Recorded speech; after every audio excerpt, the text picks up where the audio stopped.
কোরআনুল কারীমকে যদি কেউ প্রশ্ন করা হয়, কোরআন যেভাবে মানুষের এক একটা পরিচয় থাকে, আপনি যদি ঢাকা শহর যান অথবা বিদেশের জমিনের মধ্যে যান, আপনার যদি কেউ বলে ভাই আপনার নাম কি, আপনি বলবেন আমার নাম আব্দুল করিম। কোরআনুল কারীমকে যদি কোনো মানুষ প্রশ্ন করে বা পৃথিবীর কোনো গ্রন্থকার, পৃথিবীর কোনো মন্ত্রকার যদি কোরআনুল কারীমকে যদি প্রশ্ন করে, এ কোরআন তোমার নাম কি, কোরআন তার নিজের ভাষায় নিজে জবাব দেয় আমার কোরআন, আমি কোরআনের নাম হলো আল কোরআনু কিতাবুল্লাহ। আমার নাম হচ্ছে আল্লাহর দেওয়া কিতাব আল কোরআন, আমার নাম কোরআন। এটা তার প্রথম পরিচয়।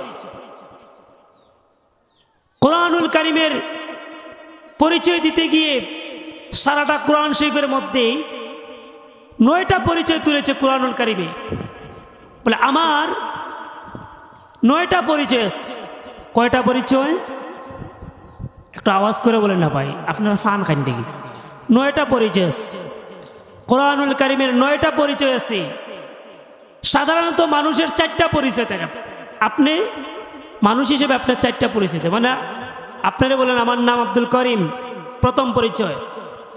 দ্বিতীয় পরিচয় আমার বাবার নাম আব্দুল সত্তার। তৃতীয় পরিচয় হচ্ছে আমার সিলেট হচ্ছে জেলা, বাংলাদেশ। তৃতীয় পরিচয় হচ্ছে আমি এখানে এসেছি কাজকর্ম করার জন্য। এই কোরআনুল কারীমের 9টা পরিচয় আছে। কোরআনুল কারীমের প্রথম নাম্বার পরিচয় হলো, কোন মানুষ যদি কোরআনকে প্রশ্ন করে কোরআন তোমার নাম কি, কোরআন তার নিজের ভাষায় নিজে জবাব দেবে বলে আমার নাম হলো আল কোরআনু কিতাবুল্লাহ। আমার নাম কোরআন, আল্লাহ আমার স্বয়ং আমার নাম রেখেছেন কোরআন, আমি আল্লাহর দেওয়া কিতাব। এবার যদি কোরআনকে 2 নম্বর পরিচয়ে নিজে তুলে ধরছি বলে কোরআনকে যদি কেউ প্রশ্ন করা হয় কোরআন তোমার 2 নম্বর পরিচয় দাও, ও কোরআন বুঝলাম তোমার নাম হচ্ছে কোরআন, কোরআন তোমার 2য় নম্বরে পরিচয় দাও, তোমার বাড়ি কোথায়, তুমি দুনিয়ার জমিনে আসার পূর্বে তুমি কোথায় ছিলে। কোনো মানুষকে যদি বলা হয় ও ভাই তুমি যে ঢাকা শহর আসছো কোন উদ্দেশ্যে আসছো, তোমার বাড়ি কোথায়, তুমি পরিচয় দিলা তোমার নাম হলো আব্দুল করিম। এবার তোমার 2য় নম্বর পরিচয় দাও, তোমার বাড়ি কোথায়, তুমি বলবা আমার বাড়ি সিলেট, মান্দাবাজ গ্রাম, বিশ্বনাথ থানা। এবার যদি ঠিক তেমনি ভাবে কোরআনকে যদি কোনো মানুষ প্রশ্ন করে কোরআন বুঝলাম তোমার পরিচয় হলো তোমার নাম হলো কোরআন, ও কোরআন তুমি আবার আরেকটি প্রশ্নের জবাব দাও, তুমি দুনিয়াতে আসার পূর্বে তোমার কোথায় কুচিলে, তোমার বাড়ি কোথায়, তোমার ঠিকানা কোথায়। কোরআন তার নিজের ভাষায় জীবের নিজে জবাব দেয় বলে আমার ঠিকানা হচ্ছে, আমি দুনিয়াতে আসার পূর্বে কোথায় ছিলাম, আমার পরিচয় হলো। কোরআন তার নিজের ভাষায় জবাব দেয় বাল হুয়া কুরআনুম মাজিদ, বাল হুয়া কুরআনুম মাজিদ ফি লাউহিম মাহফুজ, বাল হুয়া কুরআনুম মাজিদুম ফি লাউহিম মাহফুজ। বরং অতি মর্যাদা সম্পূর্ণ সুরক্ষিত পলকে আমি লিপিবদ্ধ ছিলাম লাউহে মাহফুজ, আমার ঠিকানা হচ্ছে লাউহে মাহফুজি। বরং আমার বাড়ি হচ্ছে কোথায়, আওয়াজ করো, বাড়ি হচ্ছে কোথায়? আপনি কথা কইেন, আপনি তো অন্তত কথা কেন, মানুষ তো কথা কয় না। কোরআনের প্রথম পরিচয় পাইলাম কি, তার নাম আল কোরআন। কোরআনের 2য় নম্বরে পরিচয় হলো তোমার বাড়ি কোথায়, লাউহে মাহফুজ। আপনি আজর মিয়ার যদি প্রশ্ন করে বলে তোমার নাম আজর মিয়া, বাড়ি কোথায়, মান্দাবাজ, তাহলে 2য় পরিচয় চলে গেল। কোরআনে কয়টা পরিচয় তুলছে? 9টা। কোরআন তার নিজের পরিচয় 9টা পরিচয় দিয়ে তার পরিচয় দিচ্ছে। এবার যদি কোরআনকে প্রশ্ন করা হয় কোরআন বুঝলাম তোমার নাম হচ্ছে আল কোরআন, আল্লাহ তোমার নাম রেখেছেন কোরআন, বুঝলাম তোমার বাড়ি হচ্ছে লাউহে মাহফুজে, এবার তুমি আমার 3 নম্বর প্রশ্নের উত্তর দাও। তুমি যে দুনিয়ার জমিনের মধ্যে আসলে কার উপরে তুমি নাজিল হয়েছে? আল্লাহু আকবার। এই দুনিয়ার জমিনের মধ্যে অনেক মানুষ রয়েছে, অনেক পয়গম্বর রয়েছে, অনেক আল্লাহর ওলিরা রয়েছে, অনেক মানুষ রয়েছে। তুমি যে দুনিয়ার জমিনের মধ্যে আসলে কার উপরে নাজিল হয়েছো সেই মানুষটার নাম তুমি বলতে পারবে নাকি? কোরআন নিজের পরিচয় নিজেই দেয়, বলে আমার পরিচয় হলো আমি কোরআন। দ্বিতীয় পরিচয় হলো আমার ঠিকানা হচ্ছে লাউহে মাহফুজ। লাউহে মাহফুজ থেকে সরাসরি দুনিয়াতে আমি যার উপরে আসলাম, যার উপরে আমি নাজিল হয়েছি তার নাম হলো ওয়া আমিনু বিমা নুজ্জিলা আলা মুহাম্মদ ওয়া হুয়াল হাক্কু মির রাব্বিহিম। ঈমান আনো তার উপর যিনি আমাকে মুহাম্মদ সাল্লাল্লাহু আলাইহি ওয়াসাল্লামের উপরে কোরআন নাজিল করেছেন। সুবহানাল্লাহ। ঈমান আনো তার উপর যিনি মুহাম্মদ সাল্লাল্লাহু আলাইহি ওয়াসাল্লামের উপরে আমাকে নাজিল করা হয়েছে। ঈমান বলতে কি বোঝানো হয়েছে রে ভাই? দেখেন একটা জিনিস খুব খেয়াল করেন, কোরআন চাইলেও মানুষে হেদায়েত করতে পারে না। কোরআন চাইলে কি মানুষে হেদায়েত করা যায়? এখন আপনি কইলেন বলে কোরআন পড়ে নিলে আমি জান্নাতও যাই মগি, মানলাম, আমি কিছুক্ষণের জন্য মেনে নিলাম। আপনি কোরআন পড়ে নিলে আপনি জান্নাতও যাইবে কি? অনেক সুর আছে, অনেক বদমাশ আছে কোরআন পড়ে, আসেনি এরকম কথা কয়েন। অনেক ডাকাত আছে কোরআন পড়ে, এ সারা রাত চুরি কইরা ডাকাতি কইরা শেষ মুহূর্তে গিয়া কয় ফজরের রক্ত গিয়া খুব সুন্দর দাড়ি উড়ি লাগাইয়া টুপি লাগাইয়া গিয়া কোরআন তিলাওয়াত করে, বালা মানুষের পরিচয় দেয়। এখন সারা রাত আকাম কুকাম করছে, সারা রাত গান বাজনা করছে, আর ফজরের রক্ত গিয়া বেটা কোরআন তিলাওয়াত করে। তারে কি আল্লাহ কোরআনে হেদায়েত করবো? আল্লাহ কি তারে হেদায়েত করবো? আল্লাহ যদি হেদায়েত না করয়, চাইলেও তুমি কোরআন পড়ে হেদায়েত হইতে পারতা না, কারণ আল্লাহ তোমার হেদায়েত করতে হবে। আর হেদায়েত না হইলে তোমার ঈমান পরিপূর্ণ হবে না। একটা কথা খুব পরিষ্কার করে জানে রাখবেন, হেদায়েত না হইলে ঈমান কি হবে না? পরিপূর্ণ হবে না। দেখেন, মানা একটা আর ভালোবাসা একটা, মানা একটা আর ভালোবাসা আরেকটা। এখন যদি আমি কই আমার নবীরে আমি খুব ভালোবাসি, নবীকে তোমার প্রেমে মুগ্ধ হয়ে প্রেমে পড়েছি, আর গোবিন্দগঞ্জ বাজার যত জিলাপি আছে সব জিলাপি খাইয়া ফেলাই দিছি, এটারে কি ভালোবাসা কয়? উত্তর দিন, এটারে কি ভালোবাসা কয়? রাসূল সাল্লাল্লাহু আলাইহি ওয়াসাল্লাম বলেছেন, বলে আমারে যে ব্যক্তি জীবনের সকল ক্ষেত্রে ছেলে মেয়ে বউ বাচ্চা আত্মীয় স্বজন গোষ্ঠী গাষ্ঠী যা আছে জীবনের সকলের চাইতে যদি আমারে মহাব্বত যে করবে না, আমারে মানার মতো মানবে না, তার ঈমান পরিপূর্ণ হবে, তার ঈমান পরিপূর্ণ হবে না। আপনারা জানেননি রাসূল সাল্লাল্লাহু আলাইহি ওয়াসাল্লামের সমস্ত দোয়া আল্লাহ কবুল করছেন, একটা দোয়া কিন্তু আল্লাহ কবুল করছেন আল্লাহ রাসূল। এখন প্রশ্ন থাকতে পারে আপনার কাছে, প্রশ্ন থাকতে পারে আমার কাছে আপনারা, বলে আল্লাহ রসুলের দোয়া কেমনি আল্লাহ তাআলা কবুল করবে না? এটা কেউ মান্য নিতে পারে? কেউ মান্য নিতে পারবো নি। কিন্তু আপনারা যদি আমি বাইঙ্গা না বুঝাই আপনারা বুঝবেন নি, বলে বুঝলে তো ওলাও কইয়া গেছেন গিয়ে, এখন কেমনি আমি বুঝবো? রাসূল সাল্লাল্লাহু আলাইহি ওয়াসাল্লামকে মানা একটার ভালোবাসা আরেকটা। ও ভাই, তোমার নামাজ নাই, রোজা নাই, বছরের মধ্যে তুমি নামাজ পর্যন্ত পড়ো না, বছরে যাকাত দাও না, সদকা দাও না, 5 ওয়াক্ত নামাজের মধ্যে একটা সেজদা পর্যন্ত আল্লাহর ঘর মসজিদে গিয়ে তুমি দাও না, নবীর নাম পর্যন্ত নাও না, মুখ দিয়ে বলো আমার মতো খাঁটি ইমানদার এই দুনিয়ার জমিনের মধ্যে হইতে পারে না। তারে কি মুসলমান বলা যায়? তারে কি ইমানদার বলা যায়? এমনও আছে সিদ্ধি টানে, এমনও মানুষ আছে গাজা টানে, এমনও মানুষ আছে নামাজ নাই, রোজা নাই, আল্লাহ নাই, কিছুই নাই, তার খবর কোনো খবর রাখে না। হে আবার নবীর পাগল। ও ভাই, আপনি যদি একটা মেয়েরও যদি লাভ করেন, এখন তার সামনে গিয়া যদি না করেন বলে আই লাভ ইউ, মেয়ে কি বুঝবে বলে আমার যে এ কি ভালোবাসে কি বাসে না, মেয়ে কি জানবে? বলতে হবে। সে যদি তোমার মানে গ্রহণ করে তাহলে এটা মেনে নেওয়া যায়। আর যদি আপনি যদি দূর থাকি, আপনি যদি ওখানে বলে আমি এটা লাভ করি, তাহলে আপনি গুনার ভিতরে থাকবেন।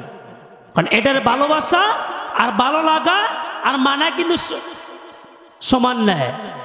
রাসূল সাল্লাল্লাহু আলাইহি ওয়াসাল্লাম, খুব মনোযোগ সহকারে শুনবেন, রাসূল সাল্লাল্লাহু আলাইহি ওয়াসাল্লামকে নবীজির আপন চাচা আবু তালেব নাম শুননি? আপনার ধ্যান থাকে কই? আবু তালেব নাম শুননি? নবীজির আপন চাচা। সারা জীবন আবু তালেব আল্লাহর রসুল রে মহব্বত করছেন, ভালোবাসছেন, কিন্তু আল্লাহর রসুল রে কিন্তু তাই মানছেন না। আল্লাহ রসুল রে কি তা করছেন না? জবাব দেন, মানছেন না। ওই যে কইলাম ভালোবাসা একটা আর মানা কিন্তু আরেকটা, ভালোবাসা একটা মানা কিন্তু আরেকটা। খুব খেয়াল করবেন আপনারা। রাসূল সাল্লাল্লাহু আলাইহি ওয়াসাল্লাম রে আবু তালেব ভালোবাসে কিন্তু মানে না। যেমন আল্লাহ রসুলে বলছেন চাচা তুমি নামাজ পড়ো, আমি মানি না। আল্লাহ রসুলে বলছেন চাচা তুমি রোজা রাখো, আমি মানি না। আল্লাহ রসুলে বলছেন চাচা তুমি সুদ খাওয়া বন্ধ করো, আমি মানি না। আল্লাহ রসুলে বলছেন চাচা তুমি আজকের পর থেকে তোমার সুদ, তোমার মদ, তোমার জুয়াখানা যা আছে সমস্ত সবকিছু বাইঙ্গা চুরমাচুর করিলাও, আমি তোরে মানি না। তুই বাতিজা আসিস, বাতিজার মতো তা তোরে মায়া কররাম, বরং যে তুই আমার কাজের মধ্যে তুই নাক গলাইস না, বাধা দিস না। আমি খারাপ কাজ করলাম কি ভালো কাজ করলাম, এটার মধ্যে তুই বাধা দিস না। রাসূল সাল্লাল্লাহু আলাইহি ওয়াসাল্লামের এক নম্বরে কাটা হলো আল্লাহর নবী যখন সুদের বিরুদ্ধে যখন আল্লাহর নবী বাধা দিতেন, ঘুষের বিরুদ্ধে যখন আল্লাহর নবী বাধা দিতেন, জুয়ার বিরুদ্ধে যখন আল্লাহর নবী বাধা দিতেন, মদের বিরুদ্ধে যখন বাধা দিতেন, আবু তালেব সঙ্গে সঙ্গে মুহূর্তের মধ্যে আল্লাহর নবীর শত্রু হয়ে যায়। নাউযুবিল্লাহি মিন যালিক।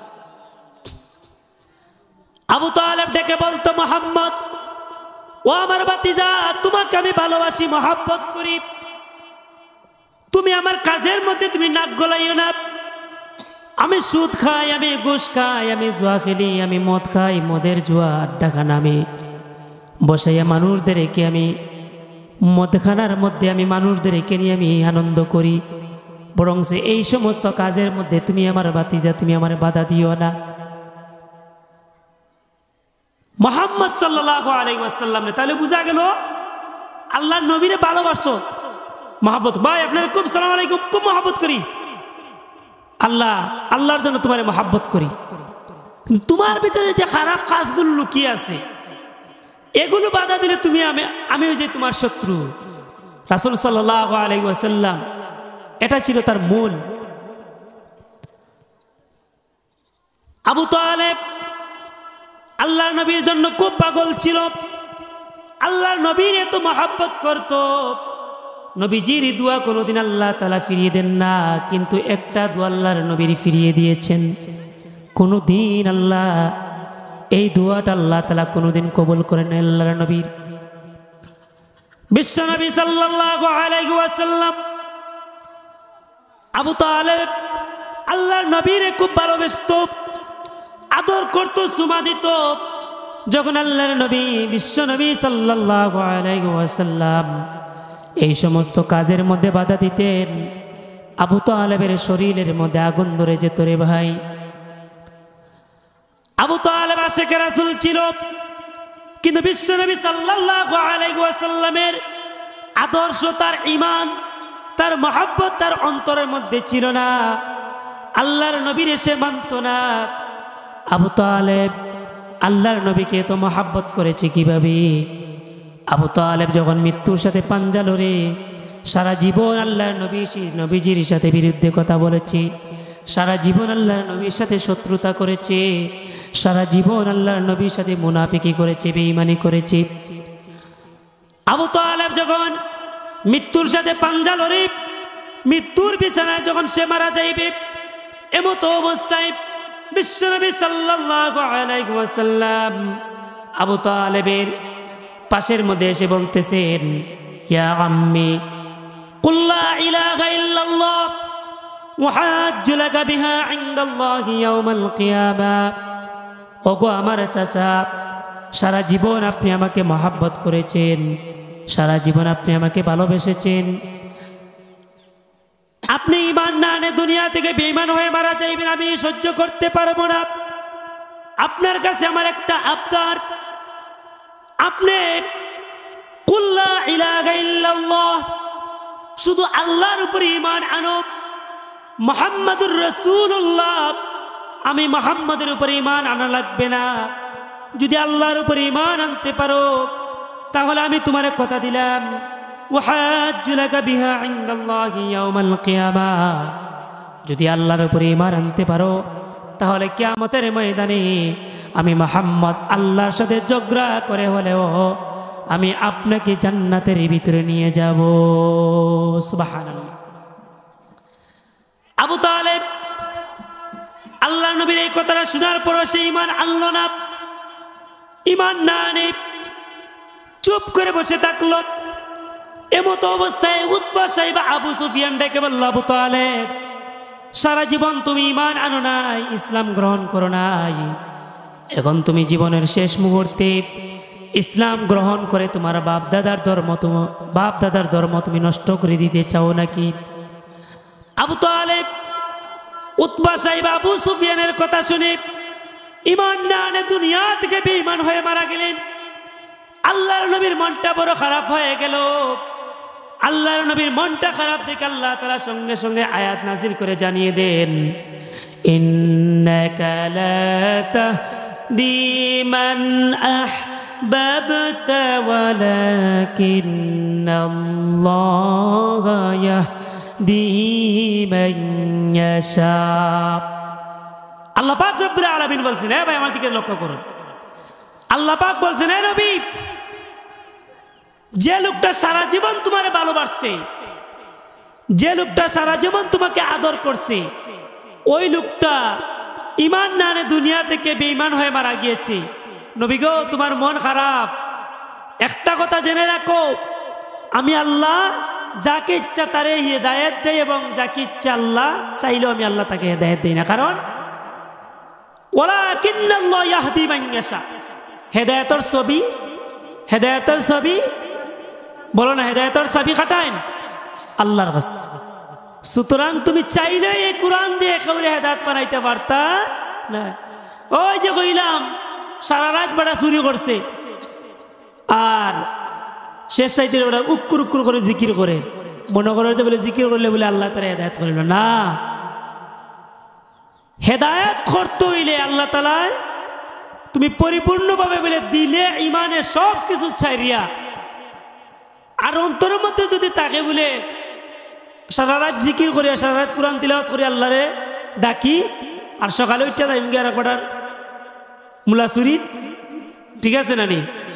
এটা যদি অন্তরের মধ্যে থাকে, অন্তরের খবরও আমার আল্লাহ জানেননি, জানেন। আল্লাহ রসুল এইভাবে আল্লাহ তাআলা জানিয়ে দিচ্ছেন, ও নবী, তুমি যার লাগি যে দোয়া কররাই, যার লাগে যে তোমার মন খারাপ, এর লাগে তুমি মন খারাপ কইরো না। কারণ তোমার চাচা সারা জীবন তোমার ভালোবাসছে ঠিকই, কিন্তু সে তো সারা জীবন খারাপ কাজ করছে, তোমারে মানছে না, আমারে মানছে না। তো এই জন্য কইলাম ভাই, ভালোবাসা একটা আর মানার একটা। ভালোবাসছিলাম একজন রে, কিন্তু ভালোবাসার সাথে সাথে তোমারে মানতে হইব। যেমন জাকির শাহ রহমতুল্লাহ আলাইহি আল্লাহর একজন ওলি, তাইন্ডে যদি আমি অনুসরণ না করি, তাইন্ডে যদি আমি অনুকরণ না করি, তাই যদি আমি না মানি বলে আপনি বলেন যে আপনার ইমান পরিপূর্ণ হইবনি, তাও কথা কয় না মুসলমান, ইমান পরিপূর্ণ হইবনি ওই তো না। এখন জাকির শাহ রহমতুল্লাহ আলাইহি গো আল্লাহর ওলি আপনার খুব ভালোবাসি, খুব মহাব্বত করি, আপনার প্রেমে পড়িয়া আমি খাওয়া দাওয়া যা যা সব সারি দিছি। যদি এইরকম মনোভাব থাকে তাহলে বুঝাইল আপনার ইমান আমাদের ঘাটতি আছে।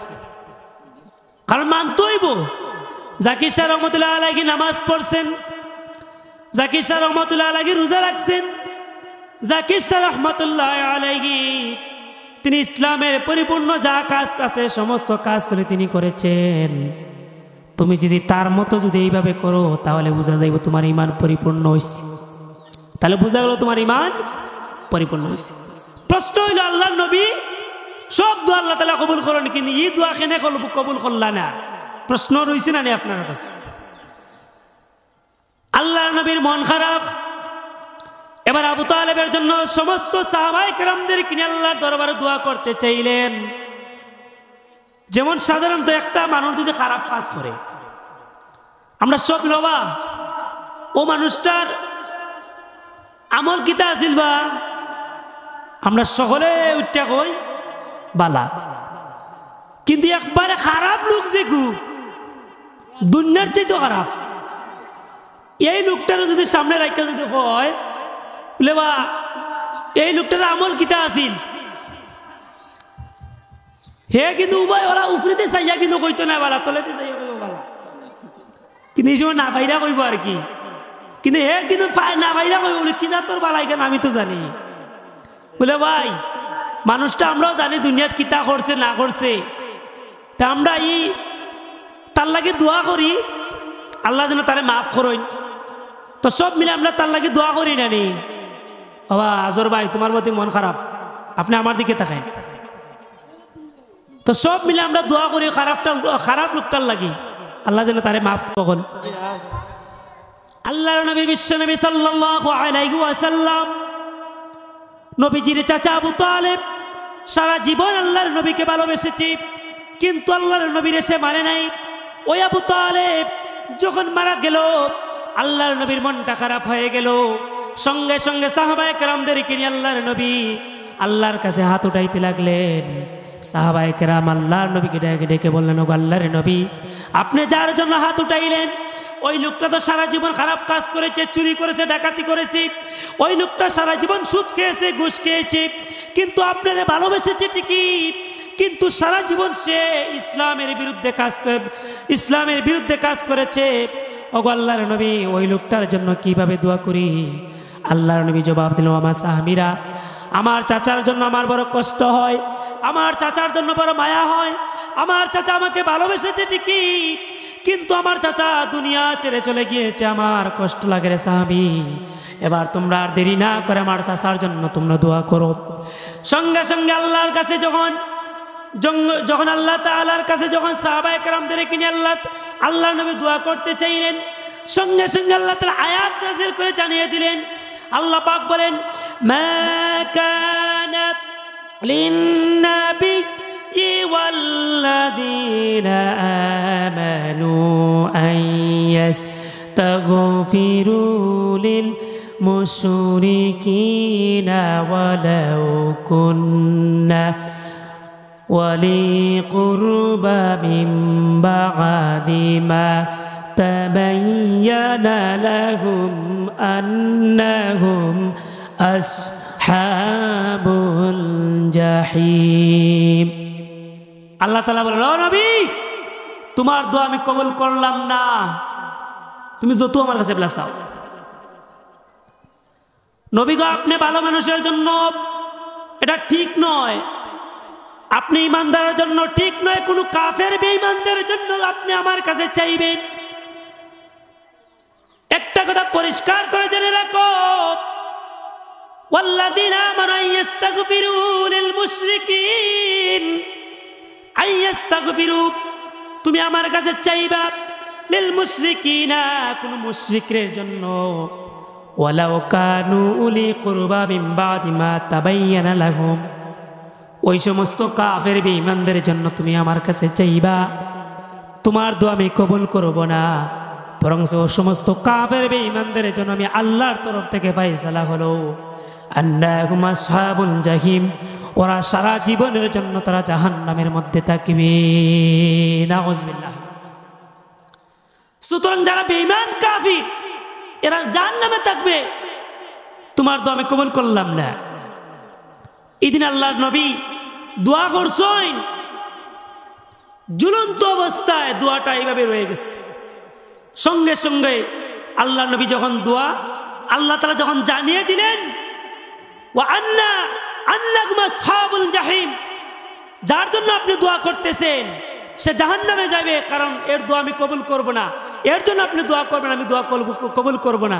সুতরাং আপনি দোয়া করলেও আমি আপনার দোয়া আমি কবুল করতেছি না। এই কথাটা যখন আল্লাহ তাআলা জানিয়ে দিলেন, সঙ্গে সঙ্গে আল্লাহর দোয়া, এই দোয়াটা জমিনের মধ্যে আবার ফিরে আসলো। আল্লাহু আকবার। ওই সময় আল্লাহর নবীর দোয়াটা ফিরে আসছে। আবু তালেব সারা জীবন আকাম করার কারণে। ও ভাই, আপনার ঈমান পরিপূর্ণ হবে না যদি আমার নবীকে মানার মতো না মানো।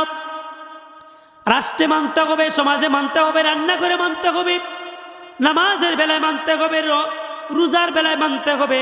জীবনের সকল ক্ষেত্রে যদি মানার মতো মানতে পারো, তাহলে বোঝা গেল যে তোমার ঈমান পরিপূর্ণ হবে।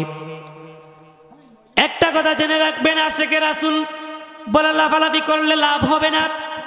আশেকে রাসূলের পাশাপাশি বিশ্বনবীর সুন্নাত যদি তোমার মধ্যে যদি না থাকে, বিশ্বনবীর আদর্শ যদি তোমার মধ্যে না থাকে, বিশ্বনবীর ভালোবাসা যদি তোমার মধ্যে না থাকে, আল্লাহর কসম করে বলি নবীজির চাচা আবু তালেবের মতো তুমি জাহান্নামের মধ্যে যাওয়া লাগবে।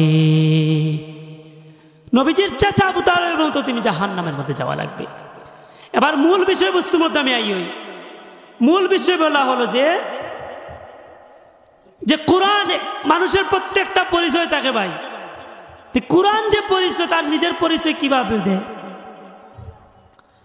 কোরআনের 4 নম্বর পরিচয় হলো, কোন মানুষ যদি কোরআনকে বলে কোরআন বছরের মধ্যে 12টি মাস রয়েছে, ও কোরআন তুমি যে নাজিল হয়েছ, তোমার 4 নম্বর পরিচয় তুমি দাও।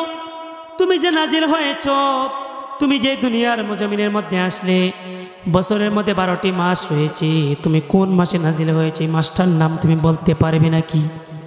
কোরআন তার নিজের ভাষায় নিজে জবাব দেয়, বছরের মধ্যে 12টি মাস রয়েছে, আমি কোন মাসে এসেছি এই মাসটার নাম হলো, কোরআন নিজে বলে শাহরু রমাদানাল্লাযী উনজিলা ফীহিল কুরআন হুদাল লিন্নাসি ওয়া বায়িনাতিম মিনাল হুদা ওয়াল ফুরকান।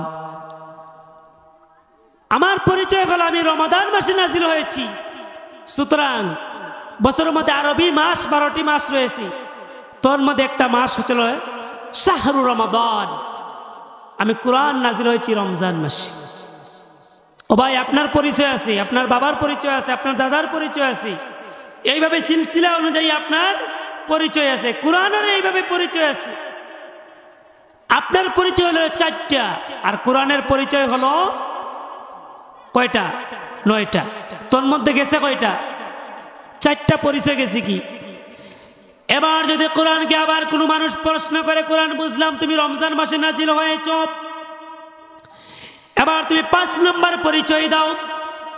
ও কোরআন তুমি আবার 5 নম্বর পরিচয় দাও। বছরের মধ্যে যে রমজান মাসে তুমি নাজিল হইলা, রমজান মাসে যে 30টা দিন রয়েছে, কয়টা দিন? 30 দিনে 30 রাত, 30 রাতে 30 দিনে হয় 30 দিন, 30 দিনে 30 রাতে হয় 30 দিন। কোন মানুষ যদি কোরআনকে বলে কোরআন, এবার তোমার 5 নম্বর পরিচয় দাও। তুমি যে রমজান মাসে নাজিল হইলা, 30টা রোজা থাকে, এই 30টা রোজার মধ্যে কোন রমজান মাসে কোন দিনের মধ্যে আসছো, কোন রাতের মধ্যে আসছো, ওই দিনটার নাম তুমি বলতে পারবে নাকি? কোরআন তার নিজের পরিচয় নিজেই দেয় বলে আমার 5 নম্বরে পরিচয় হলো আমি রমজান মাসে 30টা দিন রয়েছে, 30টা রোজা রয়েছে। এই 30টা দিনের মধ্যে একটা দিন হলো, সেই দিনটার নাম হলো, যেই দিনের মধ্যে আমি নাজিল হয়েছি, এই দিনটার নাম হলো ইন্না আনজালনাহু ফি লাইলাতিল কদর। কোরআন আমি আল্লাহ তাআলা লাইলাতুল কদরে আমাকে নাজিল করা হয়েছে, যে রাত্রটারে আল্লাহ তাআলা 1000 মাসের চাইতে, 1000 দিনের চাইতে, হাজার হাজার রাত্রের চাইতে আল্লাহ তাআলা এই রাত্রটারে আল্লাহ তাআলা সম্মান এবং শ্রেষ্ঠ রাত হিসেবে আল্লাহ তাআলা ঘোষণা দিয়েছেন। এই রাত্রের নাম হচ্ছে লাইলাতুল কদর। ইন্না আনজালনাহু ফি লাইলাতুল কদর। রমজান মাসের লাইলাতুল কদরের সম্মানী রাত্রে আমি নাযিল হয়েছি। সুবহানাল্লাহ। দেখছেন, 9 নাম্বার, 9টা পরিচয়ের মধ্যে 5টা পরিচয় গেল তার। কোন মানুষ যদি বললে, এবার বুঝলাম ভাই, তোমার 5 নাম্বার পরিচয় পাইলাম, তুমি রমজান মাসে কদরের রাত্রে নাজিল হয়েছ, এবার 6 নাম্বার পরিচয় দাও। কয় নাম্বার পরিচয়? আওয়াজ করো, কয় নাম্বার পরিচয়?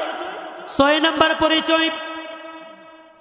আপনি যদি মান্দাবাজ গ্রাম থেকে আপনি সৌদি আরবের উদ্দেশ্যে যদি রওনা যাও, যখন আপনি সৌদি আরব যাইবেন, সৌদি আরব যাওয়ার পরে যদি কোনো সৌদি আরবের কোনো কফিল যদি তোমাকে প্রশ্ন করে, ও শামসুল হক ভাই, তোমার নাম কি? তুমি বললা আমার নাম অমুক, আমার নাম তমুক, আমার বাবার নাম অমুক।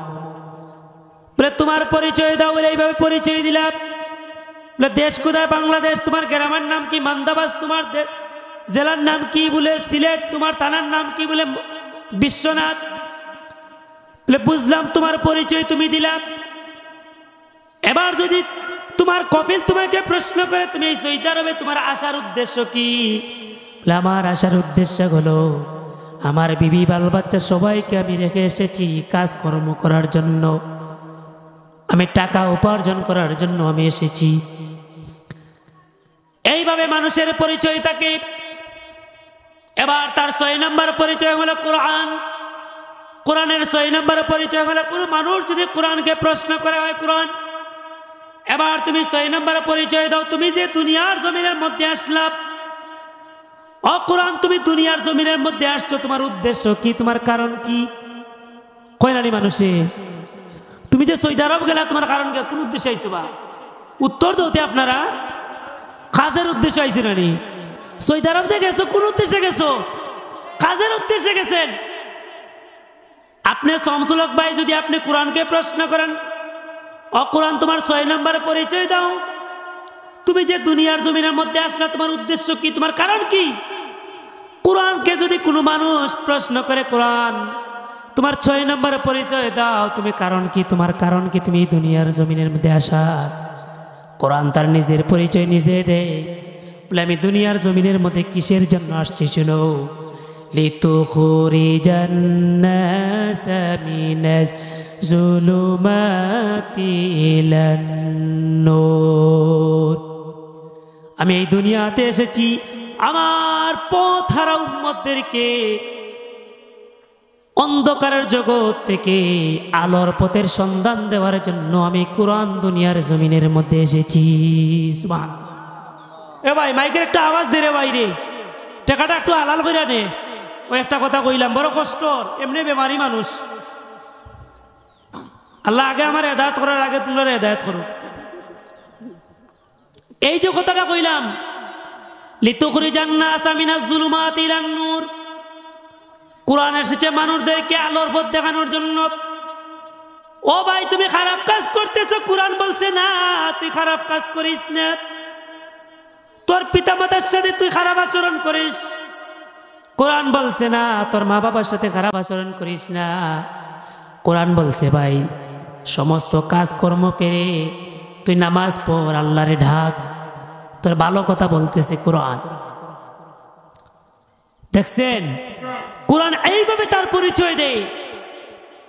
এবার যদি কোরআনকে আবার কোনো মানুষ যদি বলে, ও কোরআন বুঝলাম, তোমার 6 নাম্বার পরিচয় হলো তুমি দুনিয়াতে এসেছো মানুষদেরকে বোঝানোর জন্য, বুঝলাম তুমি মানুষদেরকে হেদায়েত করার জন্য এসেছো, বুঝলাম তুমি দুনিয়াতে এসেছো মানুষদেরকে আলোর পথে সন্ধান দেওয়ার জন্য, বুঝলাম তুমি আমাদেরকে কল্যাণের পথে আনার জন্য তুমি এসেছো। ও কোরআন, তোমার 7 নম্বরে পরিচয় দাও। কয় নম্বর পরিচয়?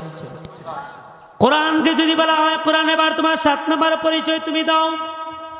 ও কোরআন, আমার মনের মধ্যে অনেক ভয় থাকে, অনেক চিন্তা থাকে, অনেক কিছু করতে গিয়ে আমার মনের মধ্যে ভয় হয়। তোমাকে মানতে গেলে যদি, তোমাকে মানার ক্ষেত্রে যদি আমার ভিতরে কত ভয় আছে, এই ভয় তুমি দূর করতে পারবে নাকি? কোরআন তার নিজের ভাষায় নিজে জবাব দেয়, যদি তুমি আমাকে মানো, যদি তুমি আমাকে মানো, কোরআন তার নিজের ভাষায় বলে ফামান তাবিআ হুদায়া ফালা খাউফুন আলাইহিম ওয়ালা হুম ইয়াহজানুন। ফালা খাউফুন আলাইহিম, তোর মধ্যে যে ভয় আছে সব ভয় আমি দূর করব। ওয়ালা হুম ইয়াহজানুন, ভয় করার আগে যে তুই যে খারাপ দুশ্চিন্তা করিস সেই চিন্তাও থাকবে না, সেই চিন্তা আমি দূর করে দিব। সুবহানাল্লাহ। এটা দিয়ে কি বুঝলেন? মনে করেন আপনার মনের মধ্যে আপনি একটা খারাপ কাজ করেছেন, সঙ্গে সঙ্গে সেজদায় অবনত হয়ে আল্লাহর কাছে চোখের পানি ফেলে বলে আল্লাহ ফালা খাউফুন আলাইহিম, আল্লাহ আমার ভয় হয়, আল্লাহ আমার নাকি জেল হয়ে যায়, আল্লাহ কি খারাপ কাজ করেছি, একটা মেয়ের সাথে আকাম কুকাম করেছি, আল্লাহ চুরি করেছি, এবার নাকি আমার ফাঁসি হয়ে যায়, নাকি আমার হাত কাটা হয় নাকি আমি নিজে জানি না। আল্লাহ ফালা খাউফুন আলাইহিম, আমার বড় ভয় হয়। আল্লাহ তোমার কাছে আমি সেজদায় অবনত হয়ে বলতেছি আল্লাহ আর জীবনে কোনো খারাপ কাজ করব না, আমার ভয়টা তুমি দূর করে দাও। আল্লাহ তাআলা বললেন গোলাম রে, তোর সমস্ত কাজ তুই ছেড়ে দিয়ে তুই আমাকে মানার মতো মেনে দিয়েছিস, ফালা খাউফুন আলাইহিম, তোর আর কোনো ভয় নাই। এবার মনে মনে চিন্তা করতেছিস, ইয়া আল্লাহ জেলে দুইরা নিছি কি, আমার জেলে ফাঁসি হইব না আমার যাবজ্জীবন হইব, ফাঁসি হইব না যাবজ্জীবন হইব, ফাঁসি হইব না যাবজ্জীবন হইব। মানুষে চিন্তা করে না এইরকম। আল্লাহ তাআলা বলেন গোলাম, জেলের ভিতরে বসে বসে তুই আমারে মানছস, জেলের ভিতরে পরে পরে 5 ওয়াক্ত নামাজ পড়ে চোখের পানি ফেলে পড়ে আমি আল্লাহর কাছে চোখের পানি ফেলে ফেলে আর বলতেছিস, চিন্তা করতেছিস আমার ফাঁসি হয় নাকি না আমার জেল হয়, ফাঁসি হয় নাকি আমার জেল হয়। কোরআন বলে ফালা খাউফুন আলাইহিম, গোলাম তুই চিন্তা করিস না, ওয়ালা হুম ইয়াহজানুন, তোর কোনো ভয় নাই। তো যত ভয় আছে, যত চিন্তা আছে মুহূর্তের মধ্যে আল্লাহ তাআলা মুহূর্তের মধ্যে তোর অন্তর থেকে মুছে দেন। সুবহানাল্লাহ। কোরআন দিয়ে মানুষদেরকে এইভাবে মুছে দেয়। কোরআনের যদি বলা হয় কোরআন তুই 8 নম্বর পরিচয় দেই, কোরআন তোর 8 নম্বর পরিচয় হলো আমি তো মানুষ, ম্যানেজ দ্য সোশ্যাল অ্যানিমেল, আমি তো জঙ্গলের পশু নয়, আমি নির্বাচন করা লাগবে। তোর মধ্যে রাজনীতি আসেনি, মানুষের রাজনীতি করা লাগে না নিবা। শমসুল ভাই আপনি কথা কইরেন না, আপনি আমার লাগে মনে বেজার রবা ভাই, অসুস্থ মানুষ, আমার লাগে দোয়া কইরেন, আপনার কাছে আমার দোয়া চাইলাম। দেখেন একটা জিনিস চিন্তা করেন, রাজনীতি আল্লাহ রসুলও করছেন, এই রাজনীতি বর্তমান যে রাজনীতি আল্লাহ রসুলের রাজনীতি কি সমান? সমান না। একটা জিনিস চিন্তা করে দেখেন, কোরআনে যদি কোনো মানুষ হয় বলে আমি রাজনীতি করতাম, তোর মধ্যে রাজনীতি আসেনি, তোর কোরআনের ভিতরে রাজনীতি আসেনি। কোরআন কি বলে জানেন? বলে আমি তোরে একটু পরে আমি তোর উত্তরটা দিচ্ছি যে আমরা উপজেলা নির্বাচন করা লাগবো, এমপি নির্বাচন করা লাগবো, মন্ত্রী নির্বাচন করা লাগবো, মেম্বার নির্বাচন করা লাগবো, মেম্বার নিয়ে নির্বাচন করা লাগবো, আসে নানি? তোর ভিতরে আতিটা আসেনি। 8 নম্বর পরিচয় হলো কোরআনকে যদি কোনো মানুষ বলে কোরআন man is the social animal, আমি জঙ্গলের পশু নই, আমি মানুষ। আমি নির্বাচন করা লাগবে, উপজেলা নির্বাচন করা লাগবে, রাজনীতি করা লাগবে। তোর মধ্যে নির্বাচন আসেনি, তোর ভিতরে কোরআন, তোর ভিতরে রাজনীতি আসেনি। কোরআন তার সঙ্গে সঙ্গে মুহূর্তের মধ্যে বলে তোর যা যা প্রয়োজন আমি বলছি। কোরআন কি বলে শুনো, ওয়ানাজ্জালনা আলাইনাল কিতাবা তিবিয়ানা লিকুল্লি শাইইন ওয়া হুদা ওয়া রাহমাতাও ওয়া বুশরা লিল মুসলিমিন। হে মানুষ, তোর রাজনীতি, তোর যা যা জিতি আছে, যা যা প্রয়োজন, একেবারে রান্নাঘর থেকে নিয়ে পার্লামেন্ট পর্যন্ত জীবনের যা যা প্রয়োজন আছে, সমস্ত সব কিছু আমি কোরআনের চিনার মধ্যে খুলে খুলে বর্ণনা করা হয়েছে। দেখছেন নি? তাহলে বোঝা গেল আমার জীবনের যা যা প্রয়োজন তা কোনো বাকি নাই, সব কিছু আছে কোরআনের মধ্যে। সব কিছু আসেনি ভাই এখন? এবার কোরআনের 9 নম্বর পরিচয় হলো, সময় কতটুকু হচ্ছে? 5 মিনিট শেষ করিলাম, একটু দোয়া করিয়া শেষ করিলাম। কোরআনের 9 নম্বর পরিচয় হলো, আপনি শামসুলক ভাই যদি বলেন বলে ভাই তোর প্রথম নম্বর পরিচয় বললাম তোর নাম কোরআন, দ্বিতীয় নম্বর পরিচয় পাইলাম তোর পরিচয় হলো বালহুয়া কোরআন মাজিদ, তোর পরিচয় হলো লাউহে মাহফুজে, তোর ঠিকানা লাউহে মাহফুজে, তোর পরিচয় পেলাম তুই মুহাম্মদ সাল্লাল্লাহু আলাইহি ওয়াসাল্লামের উপর নাজিল হয়েছিস, তোর পরিচয় পাইলাম তুই রমজান মাসে নাজিল হয়েছিস, তোর পরিচয় পাইলাম তুই লাইলাতুল কদরে তুই নাজিল হয়েছিস, তোর পরিচয় পাইলাম তুই আমার মনের মধ্যে যত ভয় আছে, যত চিন্তা আছে, সব চিন্তা তুই দূর করবি। তোর পরিচয় পাইলাম তোর ভিতরে রাজনীতি আছে, নির্বাচন আছে, সব কিছু আছে। এবার আমার 9 নম্বর পরিচয় দে ও কোরআন, এবার তোর 9 নম্বর পরিচয় দে। এবার তোর জীবনের সকল ক্ষেত্রে, আমার জীবনের সকল ক্ষেত্রে আমি তোরে মানলাম, রান্নাঘর থেকে নিয়ে পার্লামেন্ট পর্যন্ত আমি তোরে মানব। বিনিময়ে তুই আমার কি দিবি? সুবহানাল্লাহ। বিনিময়ে তুই আমার কি দান করবি বল? কোন মানুষ যদি বলে কোরআন রে সকল ক্ষেত্রে তোরে মানমু, নামাজও মানমু, রোজা রাখার ক্ষেত্রেও মানমু, রাজনীতির ক্ষেত্রেও মানমু, সকল ক্ষেত্রে যা যা প্রয়োজন সব ক্ষেত্রে মানমু, কিন্তু বিনিময়ে তুই আমার পুরস্কার দিবি না? সুবহানাল্লাহ। কোরআন তার নিজের ভাষায় নিজের জবাব দেয়, হে দুনিয়ার মানুষ জেনে রাখ, তুই যদি জীবনের সকল ক্ষেত্রে যদি তুই আমারে মানার মতো মানতে পারিস, বোঝার মতো যদি তুই বুঝতে পারিস, তাহলে আমি তোরে বিনিময়ে কি দিব তুই জেনে রাখ। ফাদখুলি ফি ইবাদি ওয়াদখুলি জান্নাতি। তুই যদি আমাকে মানার মতো মানতে পারিস, ও গোলাম, তোর জন্য আমি এই কোরআন 8টা জান্নাতের দরজা 24 ঘন্টার জন্য তোরে খুলে দিলাম। 8টা জান্নাতের দরজা তোর জন্য 24 ঘন্টা খুলে দিলাম। সুবহানাল্লাহ। ফাদখুলি ফি ইবাদি ওয়াদখুলি জান্নাতি।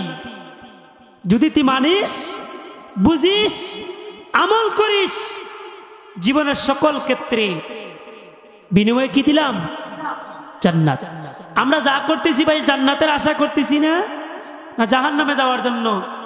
আল্লাহ তাআলা আমাদের সবাইকে, আমাকে সহ এই দুনিয়ার অগ্নরে আল্লাহ হেদায়েত করার আগে আল্লাহ আমার আগে করতে। সকলে বলেন আমিন। ওয়া আখির দাওয়ানা আলহামদুলিল্লাহি রাব্বিল আলামিন।